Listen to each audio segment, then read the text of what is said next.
El vapor subía lento desde la taza. La cocina olía a café recién hecho, a pan tostado, a mañana normal. Valeria sonreía desde el otro lado de la mesa. Sonreía de la misma manera que siempre había sonreído, con los ojos, con los hombros relajados, con esa naturalidad de quien no tiene nada que esconder. Pero Elena ya sabía. Elena lo sabía todo desde la noche anterior. Y mientras servía ese café, mientras sus manos no temblaban, mientras la conversación fluía como cualquier otro martes, algo en Elena ya había cruzado una línea que no tiene regreso. Esa taza de café costó una vida. No fue un crimen de ira, no fue un momento de locura. Fue algo más frío, más calculado, más perturbador. Fue el crimen de alguien que había decidido, en silencio, que la traición merecía una sentencia que ningún tribunal había dictado, que el dolor de 15 años traicionados se cobraba con veneno en una taza de cerámica blanca. Este caso me impactó desde la primera vez que lo leí, no por la violencia, sino por la intimidad del crimen, por la proximidad, por el nivel de confianza que hace falta para que alguien pueda matarte en tu propio desayuno, en tu propia cocina, frente a tu propia sonrisa. Mi nombre es Rodrigo Vega. Llevo años estudiando los casos que la gente prefiere olvidar, los crímenes que no encajan en los moldes simples, los que te hacen preguntarte qué tan bien conoces a las personas que te rodean. Si estás aquí por primera vez, te pido que te suscribas ahora mismo. Cada semana traigo casos como este, casos que duelen, que incomodan, que te persiguen días después de haberlos escuchado. Y si este caso te genera alguna opinión, si tienes algo que decir sobre lo que hicieron estas dos mujeres, déjalo en los comentarios. Quiero leer lo que piensas. Vamos a entrar al caso. La amistad. Elena Durán y Valeria Montes se conocieron a los 16 años, en la primera semana de preparatoria. Compartieron un pupitre en biología. Valeria había olvidado su cuaderno. Elena le prestó hojas sin que nadie se lo pidiera. Eso fue todo. Así comienzan algunas de las amistades más profundas de la vida, con un gesto pequeño que no parece significativo hasta años después. Durante 3 años de preparatoria fueron inseparables. Estudiaban juntas, salían juntas, sus familias llegaron a conocerse. La madre de Elena trataba a Valeria como una segunda hija. El padre de Valeria bromeaba con que Elena era la hermana que nunca tuvo. Esa clase de amistad que se construye en la adolescencia a veces se convierte en algo irrompible. Un lazo que sobrevive los cambios de ciudad, los novios, los trabajos, las mudanzas. Y ese lazo sobrevivió todo eso. Cuando Elena se fue a estudiar administración a otra ciudad, se llamaban todas las semanas. Cuando Valeria tuvo su primera ruptura importante, Elena condujo 4 horas para estar con ella esa noche. Cuando la madre de Elena enfermó, Valeria estuvo en el hospital antes que ningún otro amigo. 15 años de ese tipo de lealtad, 15 años de ese tipo de presencia. Elena conoció a Marcos en una boda. Él era primo del novio. Ella era amiga de la novia. Bailaron una vez. Intercambiaron teléfonos. 3 meses después vivían juntos. Era uno de esos romances que se mueven rápido porque ambos ya saben lo que quieren. Elena tenía 28 años. Estaba lista para construir algo estable. Marcos era cariñoso, atento, trabajador. Tenía una empresa pequeña de importación. No era rico, pero era sólido. Elena lo amaba de verdad. Valeria estuvo en la boda de Elena 2 años después. Fue madrina de lazo. Lloró durante los votos. Bailó con los padrinos. Le dijo a Elena que Marcos era un hombre bueno y que merecía toda la felicidad del mundo. Elena guardó esas palabras como un tesoro. Viniendo de Valeria, valían doble. Los primeros años del matrimonio fueron buenos. No perfectos, ningún matrimonio lo es, pero buenos. Después vino el desgaste que llega cuando la rutina se instala. Marcos trabajaba mucho. Elena trabajaba mucho. Las conversaciones se volvieron logísticas. Los fines de semana se llenaron de pendientes. El matrimonio no estaba roto, pero estaba reseco. Elena lo sabía, Marcos también. Ninguno de los dos habló de ello directamente. Valeria siguió siendo parte de su vida. Comidas en casa, salidas los domingos, cumpleaños compartidos. Era parte del paisaje familiar de Elena, tan integrada que nadie la notaba como una presencia externa. Era simplemente Valeria, la mejor amiga de siempre. Elena nunca sospechó nada. Lo que descubrió ese lunes por la noche no llegó por una corazonada, no llegó por señales acumuladas, ni por un instinto femenino que la gente romantiza en las películas. Llegó por un teléfono, el teléfono de Marcos, desbloqueado sobre la mesa del comedor mientras él estaba en la ducha. Elena no tenía la costumbre de revisar su celular, nunca lo había hecho en 7 años de relación, pero esa noche la pantalla se encendió sola con un mensaje, y el nombre que apareció fue el de Valeria. El mensaje no era ambiguo, no había manera de interpretarlo de otra forma. Elena leyó ese mensaje y luego los anteriores. Leyó una semana de conversaciones, luego un mes, luego más. Sus manos no temblaron, su cara no cambió, simplemente leyó. con esa calma extraña que a veces precede a los momentos que lo cambian todo. Había fotografías. Marcos volvió de la ducha. Elena ya había dejado el teléfono donde estaba. Cenaron en silencio relativo. Ella dijo que estaba cansada. Se fue a la cama. Y ahí, en la oscuridad, con Marcos dormido a su lado, Elena Durán tomó una decisión. La decisión. Elena no durmió esa noche. Estuvo acostada con los ojos abiertos durante horas. No lloraba, no temblaba, pensaba, repasaba imágenes. Valeria en su boda, Valeria abrazándola después de discusiones con Marcos, Valeria diciéndole que merecía toda la felicidad del mundo. Cada recuerdo se recontextualizaba en tiempo real. Cada gesto de cariño se volvía sospechoso. Cada momento de cercanía adquiría un segundo significado. 15 años, no 6 meses, no un año de desliz. Según lo que Elena había leído en ese teléfono, la relación entre Marcos y Valeria llevaba al menos 2 años. 2 años en los que ambos habían estado frente a ella sonriendo, comiendo en su mesa, riendo con sus chistes, durmiendo en su casa cuando Valeria se quedaba de visita. A las 4 de la madrugada, Elena se levantó, fue a la cocina, abrió el cajón donde guardaban los medicamentos del hogar. Tenía pastillas para dormir recetadas hacía meses, que nunca había terminado de tomar. Las tomó en la mano, las contó, las dejó en la palma como si fueran algo abstracto. Luego las volvió a dejar en el cajón. Salió al jardín, se sentó en la oscuridad, y ahí tomó la decisión que destruiría todo. No iba a enfrentarlos, no iba a llorar, no iba a suplicar ni a discutir ni a perdonar. Iba a actuar. Elena sabía por conversaciones de años que Valeria tenía una condición cardíaca moderada, nada grave, pero real. Usaba medicación para regularla. Elena también sabía, porque Valeria se lo había contado, cuáles eran sus medicamentos. En alguna conversación sobre salud, sobre cuidados, sobre el cuerpo que envejece, Valeria había explicado qué tomaba y por qué. Elena había escuchado con atención, como siempre escuchaba. Ahora ese detalle vivía en su memoria con otro peso. La mañana siguiente, Valeria había prometido pasar por su casa, una visita de rutina, café, charla, la vida normal que las dos construían juntas. Elena lo sabía desde el día anterior. Esa madrugada, Elena buscó información. Desde su teléfono, desde su computadora, buscó lo que necesitaba saber. No de manera sofisticada, no con guantes digitales. Simplemente buscó, como alguien que todavía no comprende que todo deja rastro. Lo que Elena añadió al café de Valeria esa mañana fue una combinación. Una parte era la medicación para dormir que tenía en casa, molida y disuelta. La otra parte era algo que había conseguido revisar en la farmacia del barrio el día anterior con un pretexto doméstico. Un antiparasitario para mascotas que en dosis altas puede generar daños cardíacos severos en humanos, especialmente en personas con condiciones preexistentes.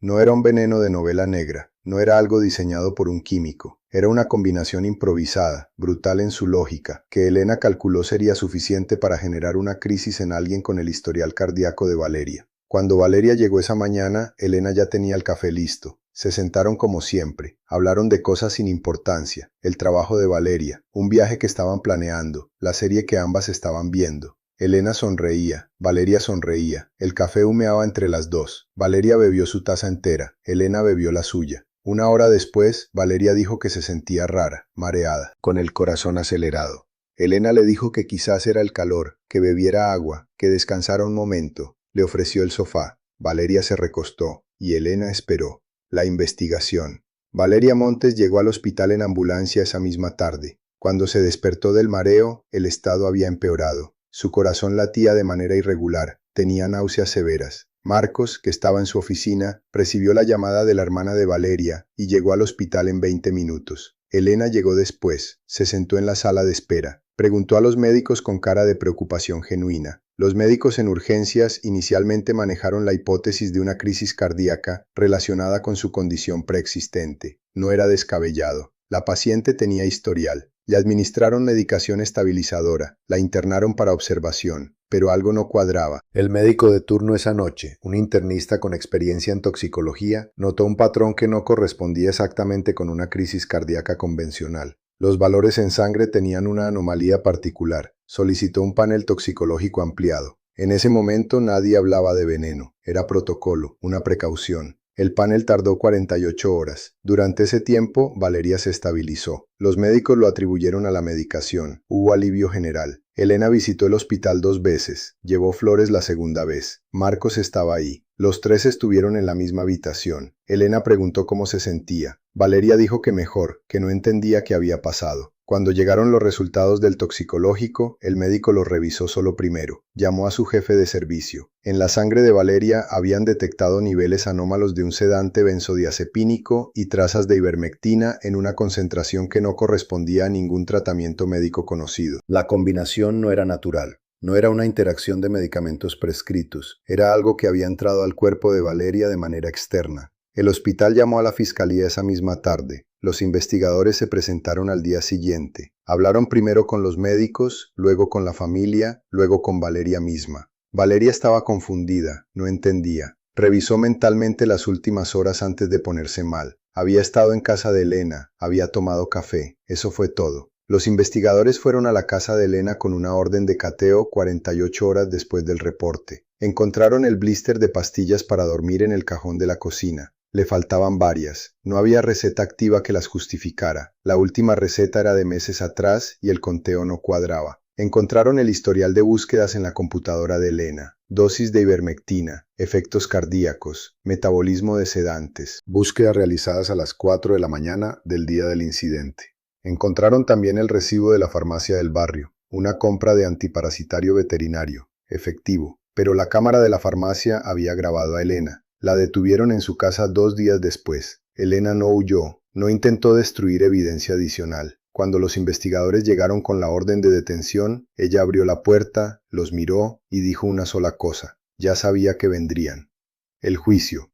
El proceso judicial duró casi 1 año y medio. Desde el principio, el caso generó una atención significativa, no por la crueldad del método. Había casos más violentos en los archivos, sino por la intimidad, por la duración de la amistad, por el contexto de la traición. Los medios construyeron una narrativa simple, la mujer traicionada que intentó matar a la traidora. Y esa narrativa, aunque parcialmente cierta, dejaba afuera la dimensión más oscura del caso. Elena no contrató al primer abogado que le ofrecieron. Eligió una defensora con experiencia en crímenes pasionales y alteraciones emocionales graves. La estrategia de la defensa fue clara desde el inicio: establecer el estado psicológico de Elena al momento del crimen. No negar los hechos, la evidencia era abrumadora, sino argumentar que Elena había actuado bajo un estado disociativo producido por el trauma del descubrimiento. La fiscalía presentó el caso como premeditación, y tenían argumentos sólidos. Las búsquedas en internet habían comenzado a las 4 de la mañana. La compra de la ivermectina había ocurrido al día siguiente, antes de la visita de Valeria. Elena había servido el café con plena conciencia de lo que contenía. No había duda de que sabía lo que estaba haciendo. No había duda de que quería el resultado que buscaba. Valeria testificó. Fue el momento más tenso del juicio. Valeria entró a la sala todavía con algunas secuelas del episodio cardíaco, no permanentes, pero visibles en su paso, en su expresión. Se sentó frente al estrado, miró a Elena. Elena la miró de regreso. Nadie en esa sala podía cuantificar el peso de lo que circulaba entre esas dos miradas.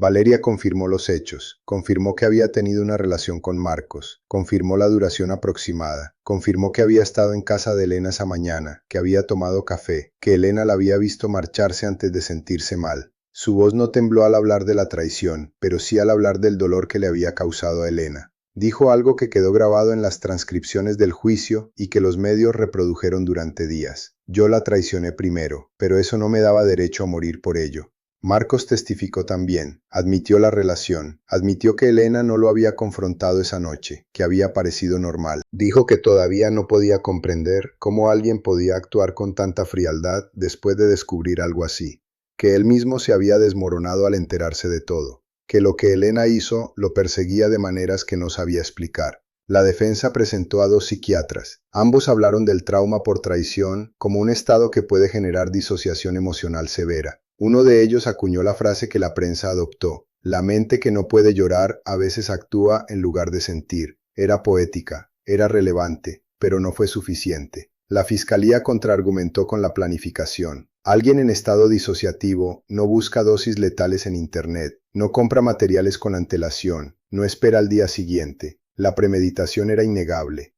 El veredicto llegó un jueves por la mañana, culpable de tentativa de homicidio calificado con la agravante de premeditación. Elena escuchó el veredicto sin cambiar la expresión. Su abogada le tocó el brazo. Ella no reaccionó. Simplemente miró hacia adelante, como si el resultado ya lo hubiera procesado antes de que se pronunciara. La sentencia fue de 12 años, con posibilidad de reducción por buena conducta.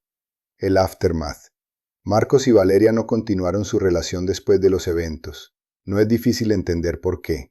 Lo que había comenzado como algo clandestino se había convertido en el origen de un crimen. El peso de esa responsabilidad no es algo que desaparezca. Valeria se mudó a otra ciudad 6 meses después del juicio. Cambió de trabajo, cambió de número de teléfono, no dio entrevistas, no habló con la prensa. Según quienes la conocen, no habla del tema en absoluto. Marcos vendió el departamento que había compartido con Elena. No pudo vivir ahí. El espacio se había convertido en algo que ya no reconocía. Se mudó con sus padres por un tiempo. Se sabe que vive solo ahora, en otra parte de la ciudad, que cambió de trabajo también.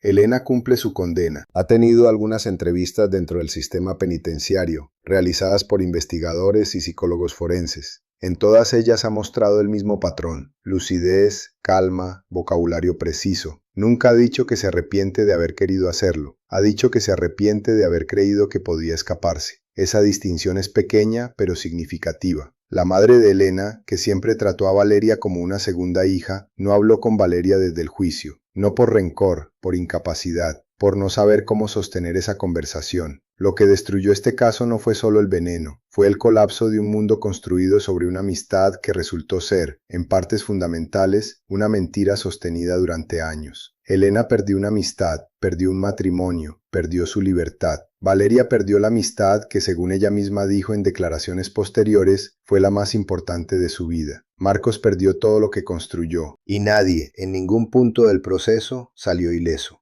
Los crímenes de cercanía son los más devastadores, no porque el método sea más brutal, sino porque lo que destruyen no tiene reemplazo.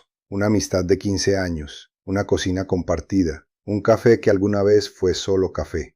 Lo que este caso nos deja. Hay algo en este caso que se resiste a la categoría simple de ella era mala o ella tenía razones. La realidad es más incómoda que eso. Elena actuó desde un dolor genuino, un dolor que cualquiera podría entender. La traición por parte de la persona que más confianza tenía en el mundo, combinada con la traición del esposo, es una experiencia que puede quebrar algo fundamental en la psique. Eso es real, eso no lo podemos ignorar. Pero la respuesta que eligió no fue el llanto, ni la confrontación, ni el divorcio, ni el alejamiento. Fue veneno en una taza. Y esa lección, independientemente del dolor que la motivó, la convierte en alguien que tomó la vida de otra persona en sus manos sin autorización de nadie. Lo que me perturbó más, al revisar este caso en profundidad, no fue el método, fue la sonrisa. Esa sonrisa del desayuno. Sentarse frente a alguien que traicionó tu confianza durante 2 años y sonreír mientras le sirves el café que ya decidiste envenenar. Eso requiere un nivel de control emocional que da miedo. No porque sea sobrehumano, sino porque es completamente humano, porque habla de lo que somos capaces de hacer cuando decidimos que el dolor justifica la acción. La pregunta que me hago y que te dejo a ti es esta. ¿Dónde está la línea entre comprensión y justificación? Podemos entender lo que llevó a Elena a ese momento sin decir que tuvo razón. Podemos reconocer la traición de Valeria sin decir que merecía morir. Esa capacidad de sostener verdades contradictorias es lo que hace que los casos como este sean difíciles de cerrar. No se cierran solos, se quedan abiertos dentro de uno, como preguntas sin respuesta fácil.